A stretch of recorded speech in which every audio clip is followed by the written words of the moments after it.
Okay, so we thought we might explain the differences between Kranji, Hong Kong, and even Australia. We do sort of touch on it a little bit in the members booklet, but you'll give them more of an insight now into like the last Kranji sheet from Saturday. Okay, so with the Singapore, it is a completely different beast to the Hong Kong stuff. The Hong Kong horses are obviously, they're better quality. I always say that Singapore is just a poor man's version of Hong Kong, and it really is. Some of the quality of horses there are exceptionally poor.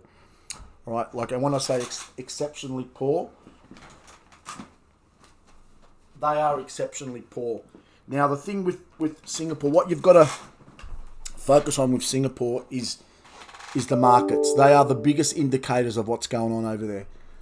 And combine the markets with the sheets, you need to be, completely switched on. Plungers do work there. When a horse gets backed in from 20 to 1 into 10 to 1, a lot of the times they win. It's not ideal that they are on the sheets, and this is where I say why you have to bet early in Hong Kong. Hong Kong is one of the few places that I would say please bet early, obviously with New Zealand.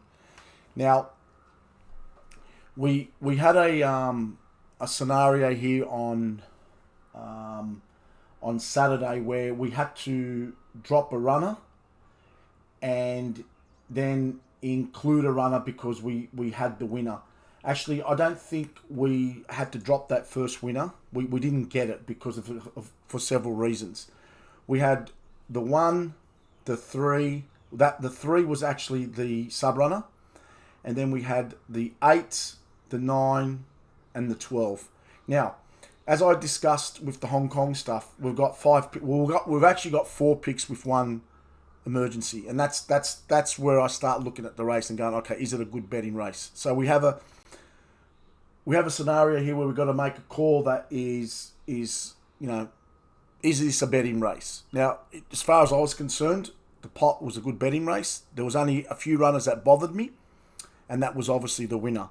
But, that's why I was the problem with the winner was I just wanted more price for it. As you can see here, I had it rated at $7.20, and at no point it hit $5. It was $7.50 at one point, okay, but I wasn't prepared to take it on. To back it. So we had the 1. Which we got its price. We had the 8, which we got its price. We got the 9, which we got its price. And we got the 12, which we got its price. Okay, again, guys, when we have a scenario like this and we only got 1 runner that we have to worry about, then it's a betting race. Unfortunately, the runner that beat us was the sub runner. The runner that I thought that we needed to worry about did beat us. But again, it comes down to price. Now, again, if you had shopped, there was price for it, but it was, they come in and out. Like, the movements on these runners over there is really, it's odd. This is the international markets. You need to be switched on. Now, we go to race 2. Okay, now have a look at this. We've got 1, 2, 3, 4. We've got another scenario where we've got basically 4 picks and we've got an emergency runner. Now, this particular race, again, we had the winner, okay, but we didn't bet. There was several reasons why we didn't bet. Okay, look at Mr. Showman. Mr. Showman was backed in. He was an emergency runner, given. That's fine. Now we had number 2, which was Super Pins, whatever it was. Now the problem with that particular runner was I wanted $5.90. Forget about what you're seeing right at the end. Okay, that's late. We've got to make a decision. Okay, that's 4 or 5 minutes out in order for, look at that, at 15:24 with 4 minutes to go, that thing was still $5. So there was a concern there with me. Forget about these $8. You're seeing that right at the death. It's not something that I'm looking at. I don't care what they finish up at. I have to make a decision 2 or 3 minutes out from race. And that was one of the decisions I said, well, I need to pass on the race. I will not pass on the race. I didn't want to have a bet at it just yet. So we looked at number 7. We definitely got price. And then we looked at number 13, which was a late scratching. Actually, now that I'm looking at the race, that's what threw me out. Okay, the fact that number 13 was a late scratching. So I decided to pass on the race because my concern was this one. The money was there for it. I had it as a sub runner. I thought I don't really want to be taking on this one. Number 8 never really touched price until extremely late, so I let the race go. Bad luck, we got the winner. All right, so then we go to race 3. We have another scenario here where we have a low pot race, but have a look what happened here, and this is important. So you got to remember, read your notes. These ones on top. Careful here. The pot is 65%, so we need to be super price sensitive. 2 is the sub runner. Okay, so we had the 2 as the sub runner. We had now this thing blew out. Then we had the 3, Thomas Delago. Okay, now that thing was a massive. We run at 655. Okay, and look at that. We had 650, $7. It was for me across the board. There was the price there for it, and I was happy because there was $7. Look at the times. Okay, there was $7 across the board at the right times that I wanted to have a bet. So I was happy to accept the 655, and then we had the 7. Okay, which was Heart of Courage. That definitely hit minimum rated price. Then we had Good Luck Charm. Have a look what Good Luck Charm's price was. Okay, now, there you go. 450. Forget about what it finished at the end. I'm not worried about that, but we had it rated at 3, and it was the runner that I wanted. That was the thing. I thought this thing could win. It had the best rating. You guys don't see what I'm seeing on the numbers, and it's just something that happens during the, I'm looking at these numbers and going, this thing is just unbelievably well rated. The fact that I had it at 388 is magnificent. Now, as you could see here, look at the time lines, look at the prices that were available, 4 or 5 minutes. There was 420, 450 with some of these corporate bookmakers. But I was happy to accept that $4. You could see across here. You got to remember, I'm making a call 5 minutes out to give you guys enough time. And then what happened was when I did send it out, that thing just plummeted and it won. So that's where I make a decision. Even though it's a low pot, I also look at the numbers that I've got in my hand. And I looked at the 2 and I thought, you were a blower, okay, like at a massive blow. Look at that, 275 out to 550. Sometimes that works in our advantage. That was a genuine blower. Because have a look at Betfair. All right, it just completely. They did not want this runner. End of discussion. The big query was the 5. They definitely wanted the 5.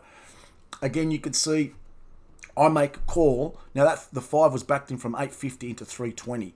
So you can see I make a call based on the market read as well. Now then, my market read was saying that they still want the 8. They definitely wanted the 4. They didn't want the 2. It was a bet race because we got well overpriced on a lot of our runners. Okay, and that's why that was a bet race. If this thing had dipped below $293, I was dropping the race. Trust me on that one. Because then I had to take on the 2, the 5, and the 8. So, again, it's that 50-50 call that we get right, and we got this one right. Okay, so we go to race 5. It was a pass race. The reason why it was, race 4. Okay, it was a pass race. It's automatic pass race because look at the pot. That when you see a pot that low, it's, again, sometimes I don't press pass because I'm doing all these sheets and it's just a button that I don't think. But when I say, it's an automatic pass, it's an automatic pass. It's not even discuss it. All right, that pot's too low. I don't even know what won the race. I think, that's right, the favourite won the race. So, did we have it? Yeah, we had it. We had it rated at 330. Never hit price, so it was just let's not even talk about it. Okay, then we quickly go to race 5. All right, and this we had a nice fill up here. Okay, we had official. Now, we'll have a quick look at the race. Number 2, okay, what was the pot? 131%. And that's the critical thing for me. It's 131%. We had the 2 as a sub runner, so it was a concern. Then we had 1. Basically, we got 4 picks. We got the 5, the 8, the 9, and the 12. So the 2 was a concern, but I saw it as a blower. All right, now look at the 5, the winner. Now we wanted 533. Have a look at the time frame when I'm looking at it. Now there was $6, $6.50, perfect. You've got you got 131% pot. But as I said, forget about what you're seeing right at the death. That all that means is that it's that when we backed it, they saw the same thing as me, and then they smashed it in. All right, so there was top price for that. All right, was 4 or 5 minutes out, was $6.50, and that's the markets in Singapore. You see how quickly they work, and guys, there are some smart guys following these sheets, and I don't want to blow my own trumpet, but I'm one of the smart guys because I do bet early on these runners. I know what I'm working with. I know the numbers that I'm looking at. I'm very intimate with the numbers. So as you can see, the moment I send the bet out, okay, you've got to be fast because you've got a horse that's now $6.50 and it was, 4 or 5 minutes out, gone in from $6.50 to $4.20. All right, so and I mean that's a super duper price for a horse that we've got rated at $5.30. We're getting $6.50, $7. That's magnificent, especially with that pot. We had the 8. We had it we got minimum rated price. We had the 9. Okay, we were well over price, and it was a happy days. It was, and then we had the 12 or whatever it was. No, sorry, the River Happiness, whatever it was. I don't know where that is actually. That could have been the wrong. What happens in Singapore as well? They change the names of horses. So I might have it on my sheet as River Happiness, but again, we just look at back in the number. We had number 12. So that's another race again where we got it right. It was a beautiful pot. I was only really concerned about one horse, the 2. It was a blower. It's perfect. It's a perfect scenario for us. And that's when we got to bet, and that's when we have to bet. When we've got this scenario where we only have to really beat one runner. All right. Now, the one runner was on the sheet, but then when I watch it, if that thing had been backed in heavily, I'd be going, okay, well, we need to look at it. But it didn't ever. It was a complete big blower. The one that they really wanted was the winner. It came late, and that's what happens in Singapore. As you can see, look at this. $6.50. Look at this sports bet, $6.50. It's not showing up, but yeah, you can see top sport. Look at that, $6.50. All got tumbled in. And when I sent out the message, I think it was 3 or 4 minutes out. Sometimes I don't have time to send out a message. I don't have time because I've got to look at these markets and see what they're doing. Sometimes I just forget. It's literally a moment of just, did I send out that message? I mean, I'm looking at 3 different screens here, and I've got to make a call that's got to be in line with when you need to bet. Okay, so we look at race 6. This was a pass race because we have a look at the race itself. It was a 94% pot race. Now we've got 1, 2, 3, 4, the 6. Okay, now what happened with this particular race was that's all they wanted. Look at that, 330, 380 into 230. That's Singapore. What you're seeing is normal. I need everybody to have a look at this. Plunges in Singapore pay off. As you can see, looked at the last 3 races, and all we've seen is these big runners that have been backed, and they just win. They bet late there, and sometimes they bet early. But when these big plunges pay off, when they start going, they start going, and they win. And you could see here why I didn't bet in the race. Number 2. 340, but look at that. I mean, what price was it? It's 320. It never hit it. It didn't remotely come near our price. So we have to drop it. Then we look at Travis, which was that hit price. And then we look at number 6. Obviously, we had it as an emergency. And then we looked at the 8. That was well over. And then we looked at the 11. All right. Now, again, I have to make the decision. Do I want to be taken on a runner that's been backed in from 5 to 1 into 250? Absolutely, categorically no. Plus the 2. So I could there was nothing to do here. We couldn't get price on the 2.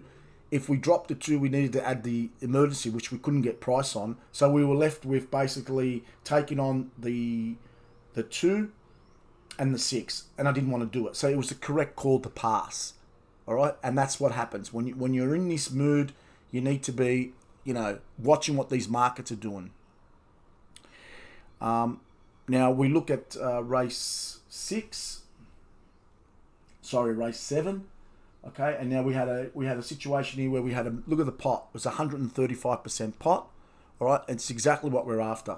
All right, now we had the 1, which we got. 1 was a scratching, so that was a late scratching. We had the 5.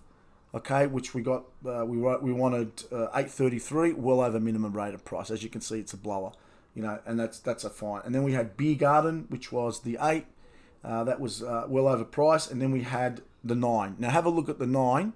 Okay, look at that. 750. Look how quickly they go off on them. All right, look how quickly they go off on them. Bang! And I knew we had the bets. Now again, okay, we had a scenario here where I had to drop the price. Okay, so it was 655. We had to drop the price. I remember saying we had to drop the price, and still it just kept tumbling. All right, and luckily we got its price. But as you can see here, look at that. Look how fast the markets work. Now I don't know. It could be they're working off the sheets. I don't know. Or it could be that they're looking at the same data as I am, and they're pinpointing these runners. But this is my point. We just need to be very, very fast with this stuff. You can't have a scenario where you're going to miss out. Now, I have the luxury of sitting here most days looking at this stuff. Okay, and that's why when I did send out the message for that, I dropped and even dropping the runner's price, we were still in a decent pot, because I liked the race. I dropped a few runners, notably 6 and 11. We need to be careful. Now, when I looked at the 6, I thought, well, you're a big blower. Well, you're not a massive blower, but you're my only danger, because I know that this jockey's a good jockey over there. This thing had some reasonable numbers, but not enough to concern me. Now, the 11, I did not see its numbers. I did not see why it was remotely that price. Okay, so that's the thing. I'm looking at numbers that you guys will never have the luxury of looking at. And I need to make a call. Why are you $3? Now, what I do then is I go into my database and I look at its runs, and I need to see why you are that price. If I can't see it, trust me, guys, I'm taking it on. And again, it's a perfect scenario. Now, we had movement. Now, if this thing had dipped further, all right, I was probably going to pull out of the race. But because luckily I came in, and when I came in and we sent out the messages, again, sometimes the messages get sent out. I try to be as quick as possible, all right, because you can look at this. I mean, you're looking at look how fast this thing's dropped. It's gone from 650 at 1742, okay, and within 10 minutes, it's gone from 650 into $4. It's fast. It's so fast. So that's why I say look early. Look at this thing here. $6.50, $5. There was still $6 around for this thing with 7 minutes out with best bookies. You need to shop around. The TAB didn't have it at a big price, but then you're looking at these lower bookmakers here. You got $6.50. 10, 15 minutes out. That's what I'm saying to you. Now, when you've got a pot that big and you start seeing these things tumble, sometimes take a little bit of a hit. I'm not telling you to take a massive hit, but take a bit of a hit. You're allowed. You can make movement on because of the pot, but make sure all the other runners on the sheet, okay, are still. And you remember, we also had one scratching, which was the 1, and that's why we had to drop the price, because you got to remember that one's got a 7.4% chance of winning. So you got to obviously sort out the prices according to that, and that was why I did take a sort of a small hit on this runner as well. We still had room to move. It was a fairly decent sized pot. We had one runner that was scratched. That I thought it was a good chance. It was a $13 chance. It got scratched. Happy days, we won. Race by race, members. Race by race. These decisions are made fast. They're not made just and that's why the service that we're offering here at Winning Edge is that we're giving you a hands-on, race by race, a detailed analysis of what's going on. It's the markets that kill me, and that will kill most people. They don't have no understanding of the markets. And I'm going to go in time and I'm going to give you an understanding of the markets. But I don't want to give you too much information. Otherwise, it's going to be just too much for you all to cope with. Okay, now we go to race 8. And this was like the fill-up of all fill-ups. And this is exactly the scenario that we're after. Okay, like these are the scenarios that I wait for all the time. All right, now we've got 1, 2, 3, 4 picks. All right, so let's have a quick look at this one. All right, now the one we had it rated at where was it? It was rated at 690, and you can see here. Okay, it was back, like it was 750, but look how fast this thing dropped. It's gone from 750 into 480, but price was there 4 or 5 minutes out. Look at that. You could see it there. There's green, like it's just, so we had to back it. We didn't have any choice in the matter with this race. Okay. And then we had the 2, which we had it rated at 850. Now you could say, oh, that's a massive blower. I don't care it rated. Look at that pot. This was a beautiful play race for us. And when I say a beautiful play race, everything's working in our favour now. We've backed the 1, we've backed the 2, we've got the 4 here. What price was the 4? Again, another one where look at the price of it. Okay, it's gone $7. Look at this. Look how fast they just move so fast. And we had the pot to play, so we could have dropped it by 50 cents. And that's fine. Look at this. Look how far. Look at that. 10 minutes out, there was price. There was argument here to if you want to drop it, but I didn't drop it because I took this thing early. All right, I took it with about 7 minutes to go. I wanted to back it. The price was there, $6, $6, $6.50. It was all across the board. So I just said, all right, I'm going to back it because I didn't want to drop it. Now the only concern that I have was the sub runner.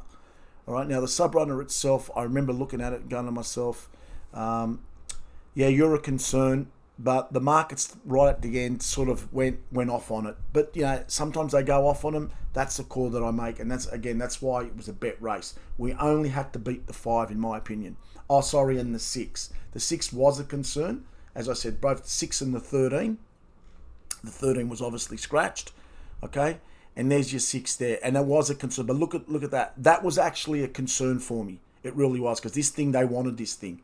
They did. When I see $3.84 across the board and it hasn't really budged, all right, that's not a blower in my opinion.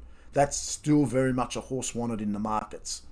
All right, so that wasn't a blower. I don't think it was a blower, despite the fact that it didn't win. In my eyes, they're the dangerous. So we had the 5 and the 6, but I thought 104% pot. Let's play. Let's rock and roll. And it was like one of the major fill-ups. Look at that. $26. We had this thing rated at $8.50. Have a look what Betfair paid. Have a look at that, $41.40. Now, for me, this is what I record off. And, we can record Best SP. I've always gone to the thing that if people don't have Betfair, it's fair to say, let's just work off what the corporate bookmaker. So, there's $26, $23. I'm happy to record the $26. I don't care. All right, but again, you're seeing the power of the database here. All right, and look at the pot. That's the critical thing always. All right, there's room, and also look at how many selections I've got and how many runners we're dropping, and then look at the prices on the runners that went. Like when you start seeing the 6 and the 13, well, the 13 was scratched, but when you start seeing that these things are in the market, you need to make sure that you've got prices on your runners. You need to make sure that you're covered. Because, again, all we had to do, in my opinion, in this race was now beat only 2 runners, and the 5 and the 6, and that's it. And I thought, no, we're going to bet, and let's happy days. Some days I might pass, because I'll see things with this 6 that I'm like, I don't want to take this thing on.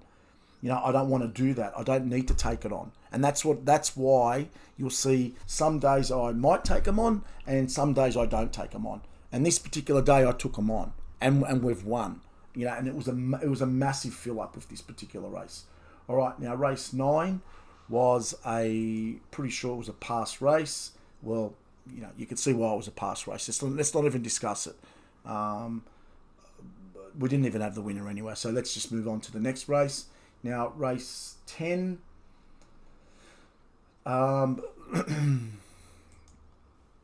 We'll look at race 10. Now, again, we've got 1, 2, 3, 4 with one what do you call it? Everything was fine to have a bet in the race. We got the 1, we got its price. We got the 3, we got its price.